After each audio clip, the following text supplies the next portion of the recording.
Hey you guys, it's Amy in Cancerland. I'm sitting actually in front of the cancer center. I just got done with treatment and I never really imagined that I would be sitting here making a video today. It wasn't on my agenda at all. But here we are in the middle of this pandemic, this coronavirus COVID-19 pandemic. And things have radically changed in the last 3 weeks since I last came for treatment. And so, yeah, I just thought I'd make a video about it because I have been talking, to some people close to me and maybe alluded to it a little bit on my social media, my private social media spaces, about the possibility that I may not go to treatment again, this next time today. It's something I've been milling over for well over a week, probably more like 2 weeks. I've been watching this whole coronavirus thing evolve since the very early days of China even. I remember sitting in my living room with my husband. He's a big YouTuber, so he was watching YouTube. And, they were showing how they were building multiple, 1,000-bed hospital, 4,000-bed hospitals in 10 days' time. And I remember him saying to me, oh my God, like that's pretty incredible. And thinking, yeah, we're in trouble, right? If this comes here, we're in trouble. And the first case of COVID-19 was diagnosed here in the United States in the state of Washington on January 19th, 2020. Here we are, March 23rd, 2020, so more than 2 months have gone by. And I think today we're up over 20,000 cases. I actually think we're nearing 30,000 cases today. I don't know. I'm not like so obsessed that I'm like keeping constant track, that I'm like on the edge of my seat constantly. I'm not doing that. I've been staying at home. Today's the 8th day. In this past 8 days, I've gone 2 places. One has been to my chiropractor's office. I hadn't had a chiropractic adjustment in months. It was long overdue. And so we went there together, my husband and I, to the chiropractor's office. And then today to the cancer center. So I have literally been nowhere else in 8 days. I haven't, well, except my son's house. My son lives on the same street that I do. So we did, go and visit them, and they have come and visited us. I'm at our house, taking a walk to just get out. But they're pretty much, for the most part, self-isolating as well. So we're all really just I'm looking behind me in my mirror. There's a man out here with a mask on.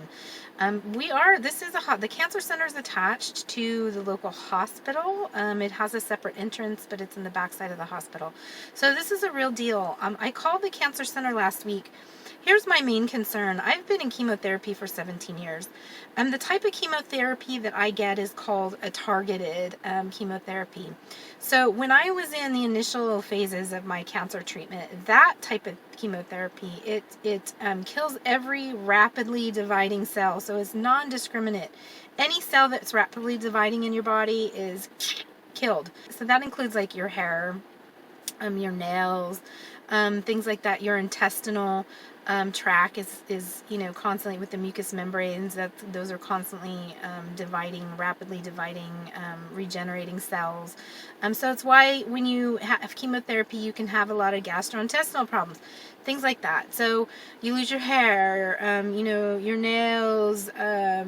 Sometimes they do fall out completely, but that's not most common. Most common, they'll just stop growing. They get ridges in them. They get very thin and brittle and that type of thing. So that's why you have the side effects of the chemotherapy. And different chemotherapy drugs do different things. So, for instance, even though they're systemic approaches and they kill all rapidly dividing cells, how they actually do that is different for every drug. So I've had adriamycin. They call that the red devil. It's a pretty old but common breast cancer drug. It's an anthracycline. So what that basically does is just kill, like literally kill, like an antibiotic, like a tetracycline or something like that. But it's called an anthracycline. So it literally just kills every rapidly dividing cell. It's like just a prolific killer is what it is. I've also had the taxanes, Taxol, Taxotere. What those do, they also kill every rapidly dividing cell, but how they actually do it is by stiffening the cell membrane. So when the cell actually tries to replicate, it's unable to, because the cell membrane itself becomes very like brittle and not malleable. And for cells to, divide, they have to be malleable. They kind of do this thing, and if it's stiff, then it can't actually divide. So there's different ways that these drugs work, but essentially they all are designed to kill all rapidly dividing cells. Targeted chemotherapies, they really work in a much more selective way. So they only go to cells that have on the surface of the cell a specific receptor. My particular type of cancer proliferates, it grows, it rapidly divides because it has a certain receptor on the surface of the cell that signals for it to do that. So the targeted chemotherapy is, it goes into that actual receptor and plugs the hole up, with the chemotherapy, compounds itself. And so it essentially turns it off to where it tells the cell, don't rapidly divide. So because only certain cells have that receptor on them, it only attacks certain cells instead of all cells. My cancer cells being one of those type of cells that has that receptor, and there's other types of cells within the body that also have that receptor on them. For instance, the cells in the inner lining of the heart and things like that also have this receptor on them. So it's not as if the cancer cell only is the only thing that has a receptor. There's other cells in the body that have it. It's just not killing every rapidly dividing cell. So because of that, I'm not immunocompromised. It doesn't affect the immune system. When you're doing a systemic chemotherapy that kills all rapidly dividing cells, that includes white and red blood cells, which are made in the bone marrow. I didn't intend for this video to be a 101 lesson on cancer treatment, but essentially, people that are in aggressive first round treatment modalities, they tend to be very aggressive, and so they're immunocompromised because the chemotherapy is killing their red blood cells, it's killing their white blood cells, and your white blood cells are your immunity. So I'm not immune compromised. I haven't been for years, but I have been in that situation. I've had my white blood cells go down literally almost to zero. And that's quite scary because you're susceptible. A lot of people don't know this, but many people don't die from actual cancer itself, but from the treatment. They get infection, or they have, they get what they call neutropenic. Their white blood cells are too low, or, all kinds of other things. Complications can happen, liver failure and all kinds of other complications can happen as side effects for treatment. So a lot of people actually die from the side effects of really aggressive cancer treatment, and not necessarily from the cancer itself. So knowing this, and knowing that there's very immunocompromised people potentially in the cancer center, I've been mulling this over for a good week and a half. Should I go? Should I go? Should I go? I've been self-isolating for 8 days, so I'm not so worried at this point about my exposure to COVID-19. That initially was my initial terror, is that I'm going to get it, have really mild symptoms, or not even know that I have it, because, it takes so long for this thing to incubate and symptoms to show up. And then I'm going to go to the cancer center and unknowingly, start spreading it to a bunch of people that are super immunocompromised. And I know it's so easy right now because I just keep hearing this over and over about the old people, the old people, the old people. I was diagnosed when I was 30 years old. So my actual cohort, my circle of friends, my sisters, people that I know personally, that I've connected with and built relationships with and collaborated with over the 17 years that I've been doing this cancer treatment, they're not old people. None of them are over 60. Some of them are still in their 30s, some in their 40s. So these are the people that I'm worried about. And sure, yeah, I go to the cancer center and there's a lot of elderly people here, and it's easy to just say, oh, COVID-19, that only affects old people. But can you imagine if your loved one's like going through chemotherapy and they're fighting for their life against cancer, and they end up dying of COVID-19? It's horrible when it totally could have been prevented. And, maybe they have a chance of surviving their cancer, but they're killed by a virus. I would feel horrible about it. So I've been personally milling this over for several days. Like, should I go? Should I go? Should I go? I'm not immunocompromised, so I'm not so much worried about getting it at the cancer center.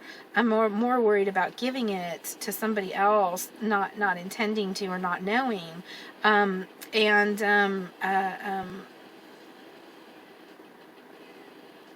my moral responsibility in that. So I made that decision 8 days ago to just, self-isolate, to stay at home and quarantine myself. And even though I've been doing that, still every day I've had this growing anxiety, the days coming to my appointment, should I go or should I not go? Well, today's Monday, and on Friday I called the cancer center and I asked them, because actually 3 weeks ago when I came to treatment, I asked my chemotherapy nurse what sort of precautions were being taken, or were they getting ready or going through any training for this COVID-19. And he just looked at me like I asked, the most stupidest question in the world, and almost in this condescending way, he says to me, well, what could we be doing any differently than what we're already doing?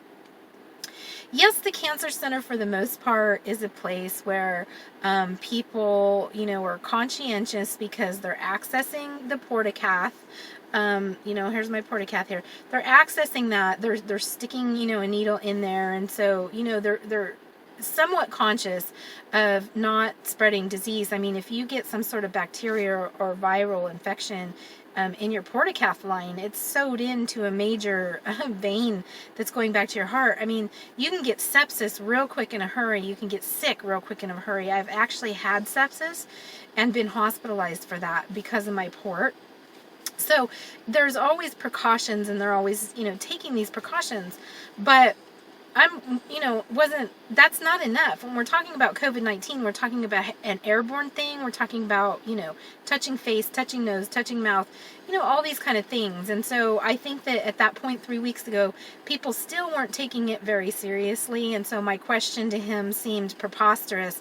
To me, it seemed like a legitimate question. But see, this is how rapidly this whole situation's changing, right? And now here we are 3 weeks later.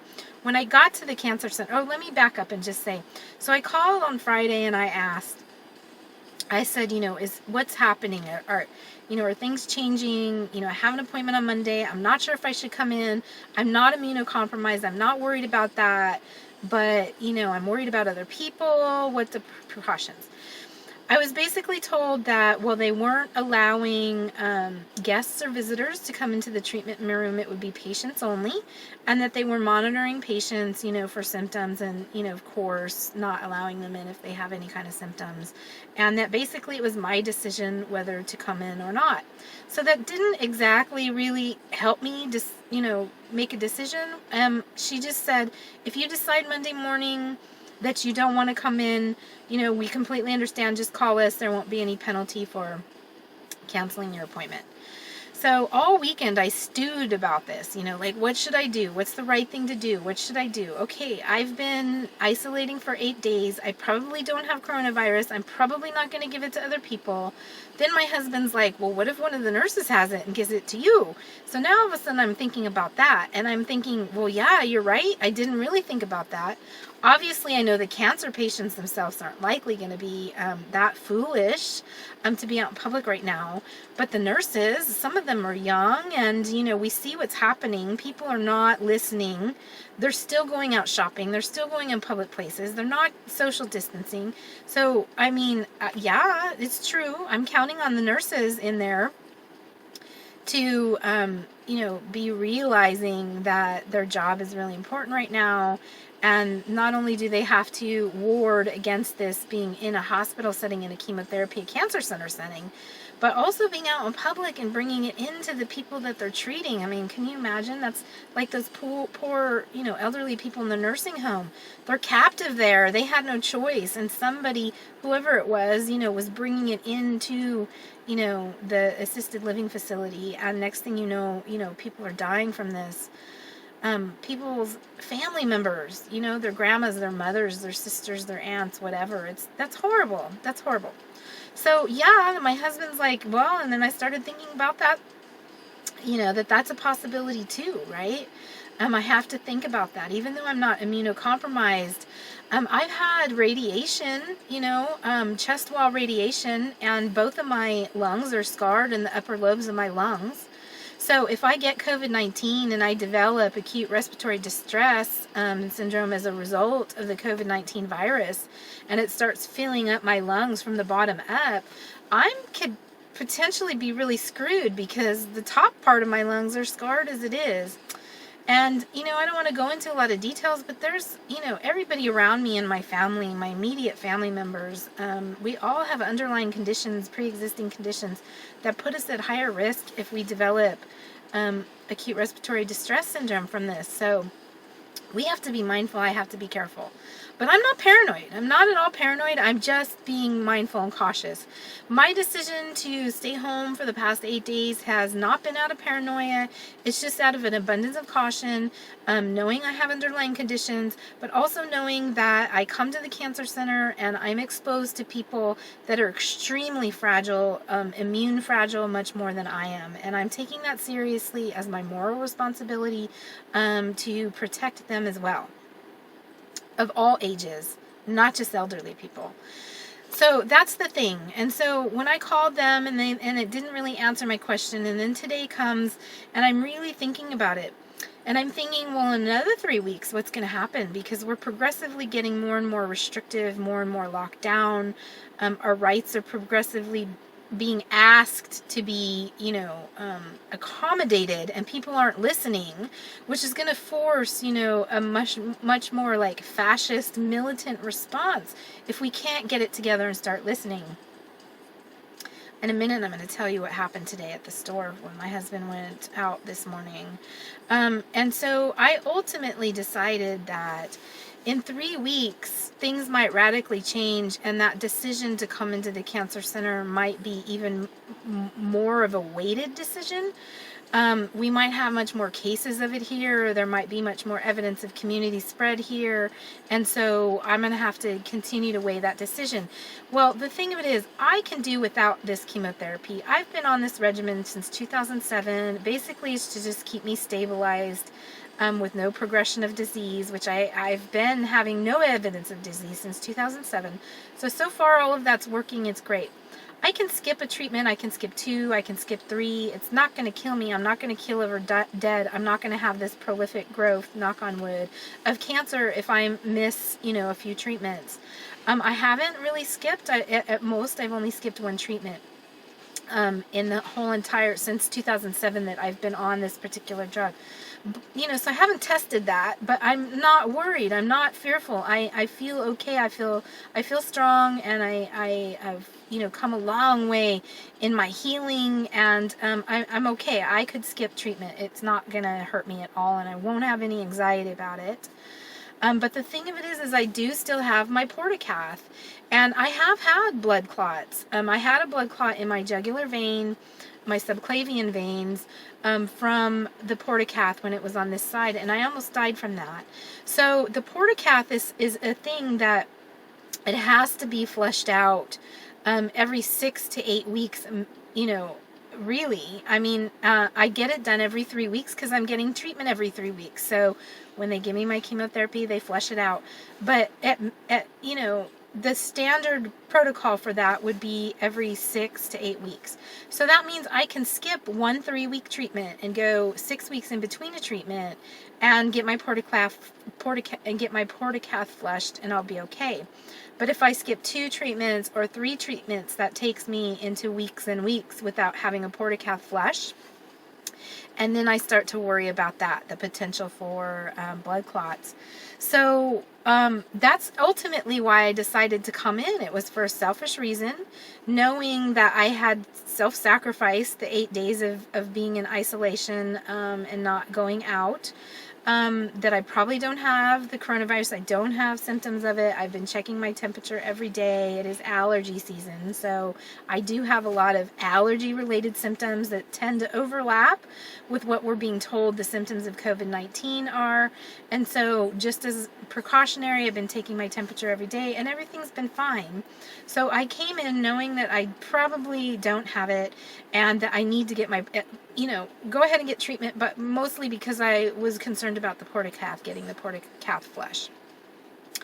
On the possibility that I may have to skip the next treatment or the next 2 or even the next 3 treatments because we don't really know what's going to happen. So I showed up at the cancer center and the front doors are closed. They're those sliding doors, that you go through, like hospital type doors. They're closed. There's a phone number that says that you have to call, but there's a lady at the front desk and she, she can see out, so she's watching when people come up. So she's, running to the front. So I get there, but there's already another man in the foyer sitting in a chair, and they're waiting to, like, take his temperature and whatever. I think they took his oxygen level maybe or something like that, to clear him to be able to come in for his treatment. His wife was there with them. He was an elderly man. They had to tell her that they weren't allowing people to come in, as guests or visitors into the treatment room. So she made a decision to go sit out in the car and wait for him. So I waited. I stood outside waiting for probably 5 to 8 minutes, I would say, till it was my turn. And then there was a line forming behind me. And then it was my turn. She just went through the checklist of, symptom. Asked me to sanitize my hands with, alcohol gel, which I did. And then I came in and waited. And I literally was the only one waiting in the waiting room. When I got back to the treatment center, the infusion room is actually unbelievably quiet. Normally, almost every chair is taken. There was probably only 4 or 5 people in there, and they were very spread out in the chairs. The infusion room is, decently sized. So the nearest person sitting to me was probably 6 or 8 feet away. Yeah, probably more like 8 feet. And so that was it. And all the nurses have on masks. My nurse today told me that today was the first day that they were required to wear masks. She was complaining about it being a little bit of an adjustment for her, not used to it.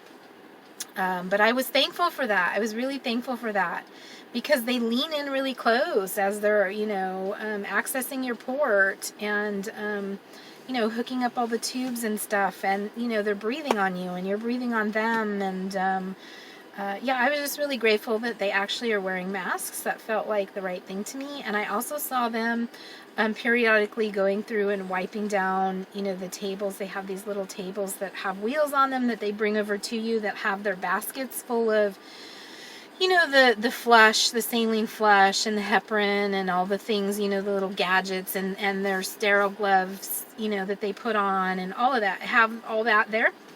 And periodically they were wiping those down. I've never seen that before. And they were also wiping down all the chemotherapy loungers, and I've never actually seen that before either. The only thing I noticed, though, is that they come by and they take your vitals, so they're hooking you up to the blood pressure, and they're making you put your finger in the oximeter, to check your pulse and your oxygen level. Well, if everybody's sticking their finger in there and they've been coughing or rubbing their nose or whatever, then you can spread virus. I didn't notice if they were disinfecting the oximeter or not. So on the assumption that they weren't, both because they do it before treatment and they do it after treatment. So both times I just got out like my little handheld alcohol gel and wiped down my finger, my hand, really good, just to make sure. So that's how that went. I'm done. I'm grateful. I don't have to worry about it for 3 weeks. But now what I want to share about is this morning. So my husband, because he's the strongest of all of us, physically, like he doesn't have underlying conditions and he's very healthy and all that type of thing. He's been the one that we've been sending out if we need something from the store. And he's also a meticulous hand washer. He's always been that way since I've known him. And so I really have confidence that he's mindful. He's worked a lot in the food industry, and so he's very, very aware of all of that stuff. And so I'm sending him out with utmost confidence that he's very mindful, that he's properly, doing everything that he possibly can when he gets in the car and, handling things and whatever out in public. And, I've been hearing people talk about, like, everybody's hoarding all the food. This seems to be happening all over the country, but some parts maybe not so much. I'm in the Austin, Texas area, Central Texas. We're up to about 500, almost 600 cases, I think, maybe, of COVID-19 in all of Texas. Texas is a huge state, and it's got 3 really large major cities: Houston, Dallas, and Austin. Kind of in that order, I think, as far as population goes. But Austin's grown pretty significantly, and it is pretty big. And we do have cases of this in Austin, as well as community contraction. What do you call it? As well as community spread in the area. So we have to be extremely mindful. But it's not, even though people are being given orders to stay home, they're not staying home. The grocery stores are emptying of the shelves day in and day out and day in and day out. Prior to 8 days ago, when I started to self-isolate, and I was out in the stores with my husband trying to stock up and get ready for this period of time, I observed like a lot of people in the store. It was like a madhouse, a lot of people, but I didn't see hardly anybody that had carts that were like overflowing or that had an abundance of any one item, like they were hoarding anything. It just seemed and felt like a normal weekly grocery trip, or even, it was a small number of stuff, even like every couple days type grocery shopping. So I'm not really sure what's happening. It's almost like, when you're on the freeway and it gets bottlenecked and everybody slows down or stops and nobody can figure out why. It feels like that, like this weird bottleneck where I'm not understanding why you can go in the grocery store by 2 o'clock. Literally everything is off the shelves. It doesn't make sense to me because I'm just not seeing a bunch of hoarding happening, really. I just see a lot of people. Well, our local grocery stores, for what, 2 or 3 weeks now, the CDC has been issuing warning after warning after warning after warning for people over 60 to self-isolate and not go out. Well, people still have to eat and stuff. They still have to live. They still have to go to the doctor. So I don't know how this is supposed to work. But even, before my 8-day isolation, and I was out in public, I was seeing elderly people all over the place getting gas in the grocery store. Like, they didn't seem like they were concerned at all. My husband says that's still happening. There's still elderly people. There's not social distancing. They're not wearing masks. So people just do not seem to be taking this seriously at all, which is amazing to me because they have like over 20,000 cases in New York. And they're overwhelmed. The governor's every day giving press conferences and news conferences talking about how their system is overwhelmed. They're calling out for medical supplies because they're short. They're talking about, converting, abandoned spaces into hospital spaces. I mean, this is what Italy went through, right? And their death rate is like 10%. So this is no joke here. This is a really big deal. And it's not that you can get the virus, right? It's that you don't really know of who gets the virus, who's actually going to develop acute respiratory distress syndrome. And of those people that do, it's 20%. They're saying it's 20% of everybody who gets COVID-19 ends up with ARDS. And those are acute cases. They require hospitalization and ventilators and the whole 9 yards. And that's really, 20% is a lot of people that are needing acute medical care. And that's where the problem comes in. That's what's happening in Italy. They don't have the resources to meet those demands, and people are dying, and they're having to make really tough choices of who gets that freed up ventilator and who doesn't. We're being told that they're making these choices on the basis of life expectancy, expectancy of recovery, underlying medical conditions, these kind of things. So what that tells me is these are not all old, frail people with a bunch of medical conditions that are being on respirators there. These are evidently also younger people and people with less, underlying issues, and maybe even none.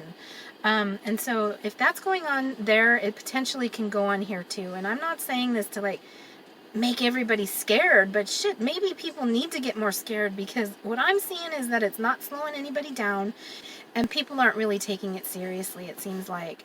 So I've been sending my husband out to the store as we need things, because we haven't been hoarding stuff. We've been getting just what we need. A normal amount of milk, a normal amount of bread, a normal amount of all the things, eggs, and then you run out, and then you have to go to the store and get more. And sometimes you go to the store and the shelves are completely empty. There's none of that.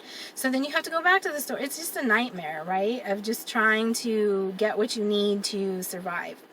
So my husband's been going out this morning, well, yesterday, we decided, okay, another store run is in order. We're out of enough things now that it quantifies making a trip to the store.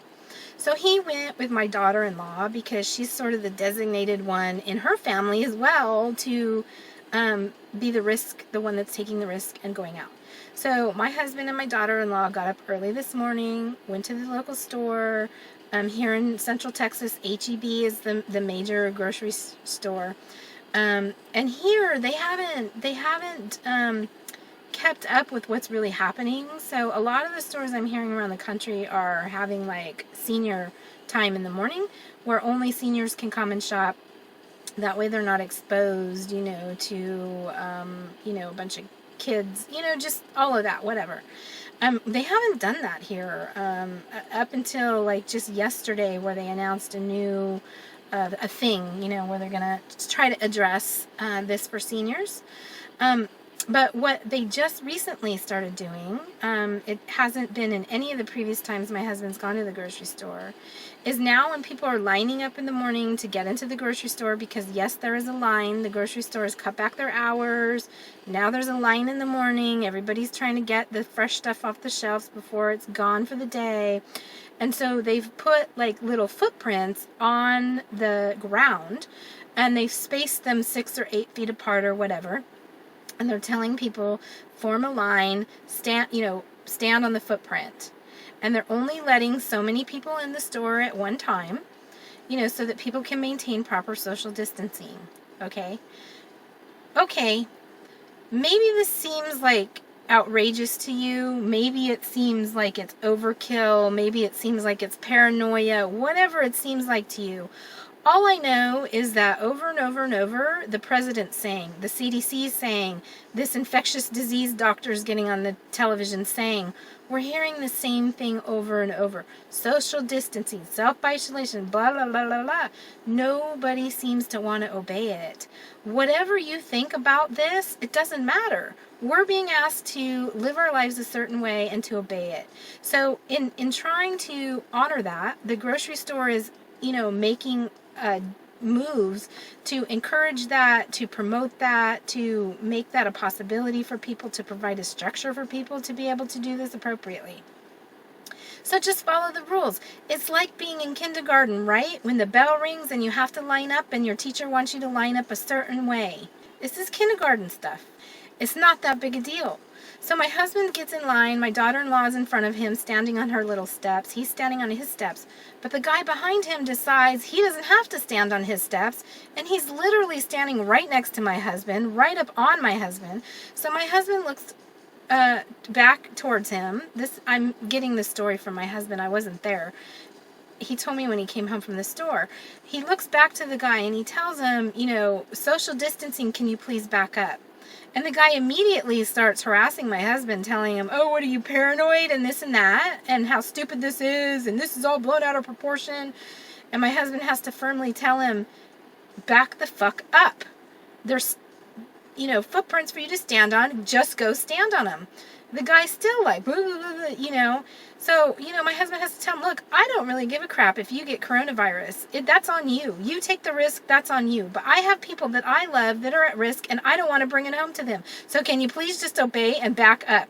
Well, the guy eventually does back up, stands on his little footprints or whatever, but then turns to the guy behind him and starts talking crap. Blah, blah, blah, blah, blah, blah. I mean, when my husband came home and told me this, I just burst out in tears, literally, because I don't understand what is wrong with people. It doesn't matter if you think I'm paranoid, or if you think I'm being overly fearful, or you think the government's, it doesn't, all of that doesn't matter right now. What matters is that we all just get what we need, and we do this in an orderly fashion. And the only way to do it is by complying. And if you can't comply, then stay home or be prepared to suffer the consequence for your non-compliance, And I'm not saying that like as a threat.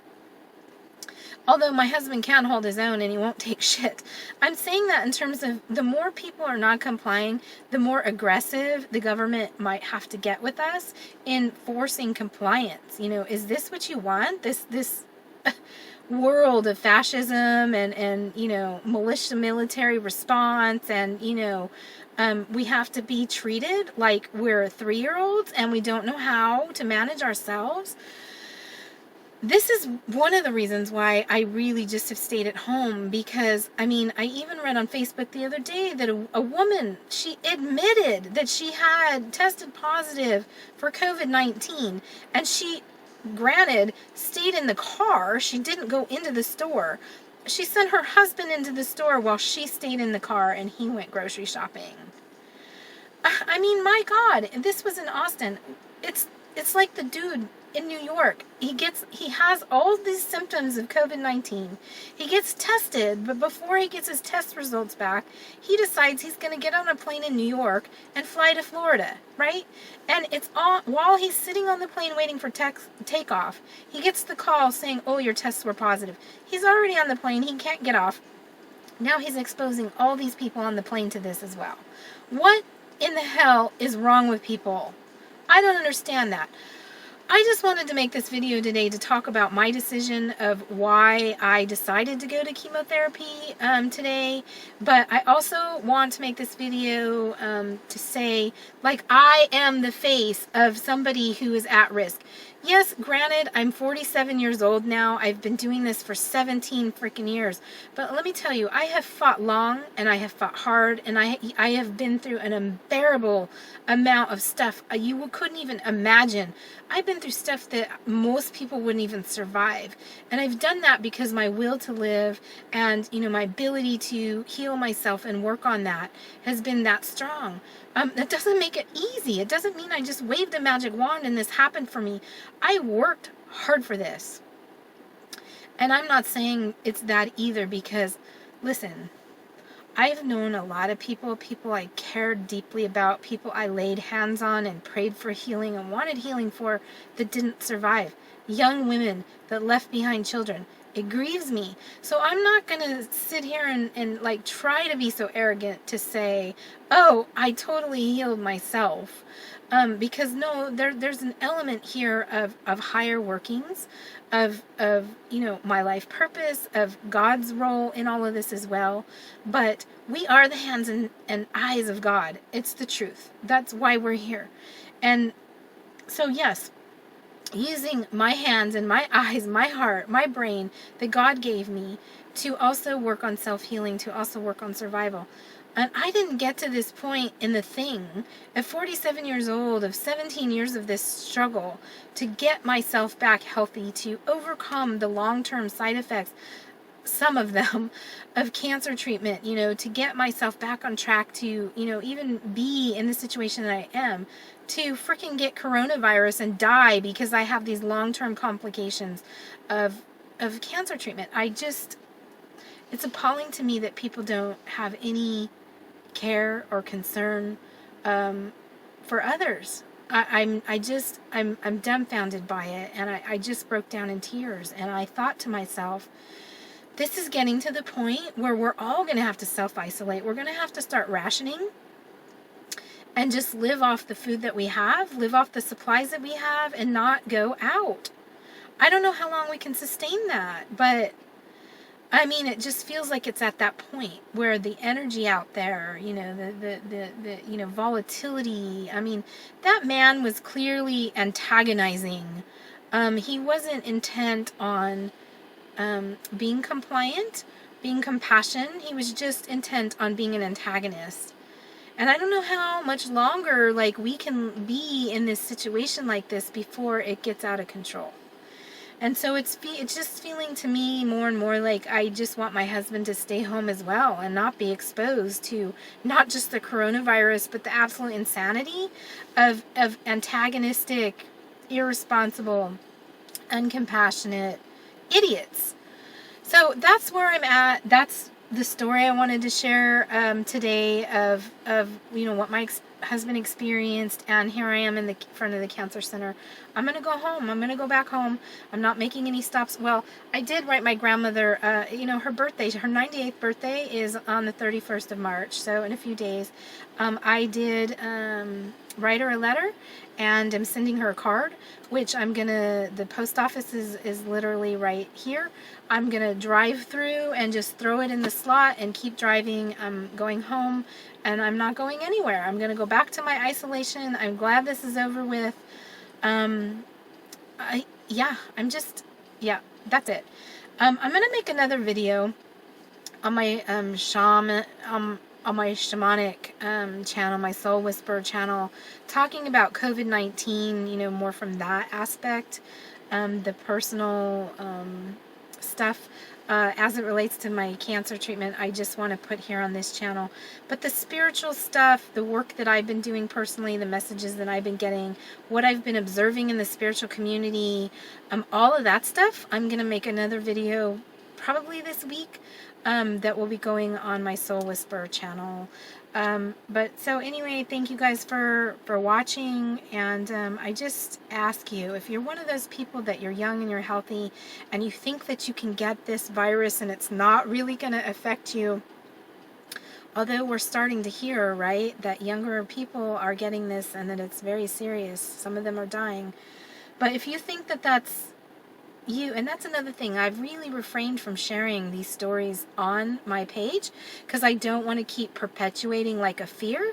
But another part of me is like, my God, maybe the fear of God needs to get into people, like, because they're not getting it. They're not getting it. And whether you think it's fear mongering or not, the fact of it is, when you're out in public and you're being asked to keep social distance and you're given little, things to stand on, just stand on it. How is it going to hurt you? Anyway, I don't want to get back off on another rant again on this.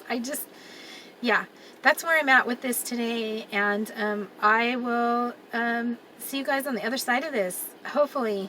All right, have a great day, and stay well, make good choices, take care of yourself, take care of your family. I appreciate you guys.